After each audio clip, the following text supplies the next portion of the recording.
Hello समधन जी, कैसी हैं आप। शिखा की गोद भराई की सब तैयारी हो गई है ना। देखना हमारे सबके सामने तमाशा न बने। शिखा की सास लता जी ने फोन पर कहा। दूसरी तरफ शिखा की मां साधना जी अपनी समधन के मुंह से तमाशा बनने वाली बात सुनकर दुखी हो गई। गुस्सा तो बहुत आया, लेकिन बेटी की सास को कुछ कह दिया तो बाद में बेटी को ही सुनना होगा। इसलिए उन्होंने संयम रखकर कहा, आप चिंता ना करें, सब तैयारियां हो गई है। आप बस हमारी बेटी शिखा का ध्यान रखें।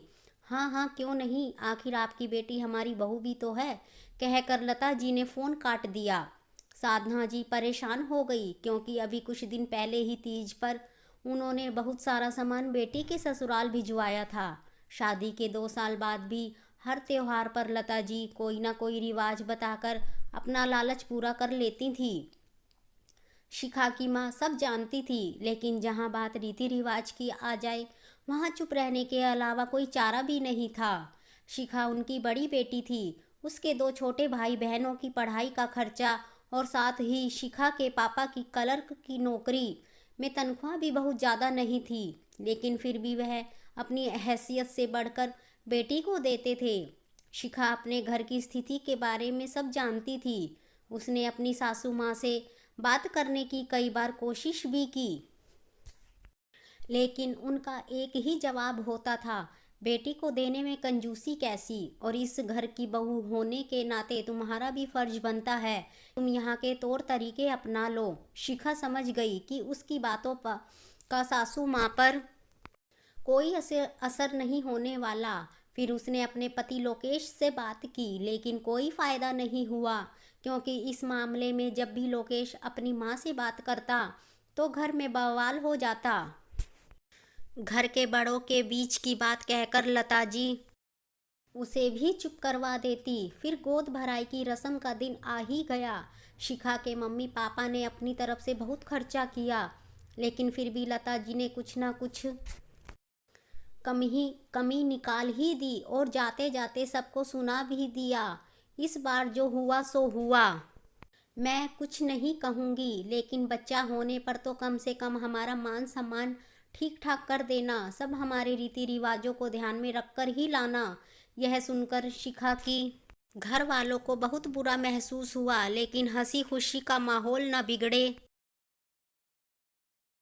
इसलिए सब चुप रहे, क्योंकि लता जी की आदत से सब वाकिफ हो चुके थे। फिर शिखा ने एक बच्ची को जन्म दिया। सारी रस्में अच्छे से निभाई गई। उसके बाद शिखा की ननंद अन्नू की सगाई और जल्द ही शादी का मुहूर्त निकल गया। घर में शादी की तैयारियां शुरू हो गई। सब रस्में रिवाजों के अनुसार शादी निमटने के बाद एक दिन अनु की सास लता जी से मिलने आई। शिखा और लता जी ने उनका खूब अच्छे से स्वागत किया। बातों बातों में अनु की सास ने कहा, समधन जी, शादी का माहौल था, इसलिए मैंने तब कुछ नहीं कहा, लेकिन आपने हमारे रीति रिवाजों का बिल्कुल भी सम्मान नहीं किया और ना ही हमारे रहन सहन के हिसाब से लेन देन किया। सब रिश्तेदारों के सामने आपने हमारी बेइज्जती करवा दी। यह सुनकर लता जी दुखी हो गई, लेकिन समधन जी, हमने अपनी तरफ से सब कुछ बहुत अच्छे से किया है, कोई कंजूसी नहीं की। फिर कहाँ कमी रह गई जो आपको पसंद नहीं आया। देखिए लता जी, मेरा घर काफ़ी संपन्न है और मुझे लेने देने का भी कोई लालच नहीं है, लेकिन बेटी के ससुराल वालों के रिवाज तो हर माँ बाप निभाते हैं, तो आप भी निभाइए और आगे से थोड़ा ध्यान रखना। सब बातें शिखा और लोकेश भी सुन रहे थे। उनके जाने के बाद लोकेश अपनी माँ के पास बैठा और कहने लगा, माँ, कहते हैं दुनिया में हर चीज़ घूम फिर कर वापस जरूर आती है। आपने अपनी बहू और उसके मायके वालों के साथ किया हूबहू वही आपकी बेटी के साथ हो रहा है। कल तक आप रीति रिवाजों के नाम पर शिखा के मायके वालों से हर बार कुछ ना कुछ मंगवाती रहती थी, जबकि आपको अच्छे से उनके घर के हालात के बारे में पता था।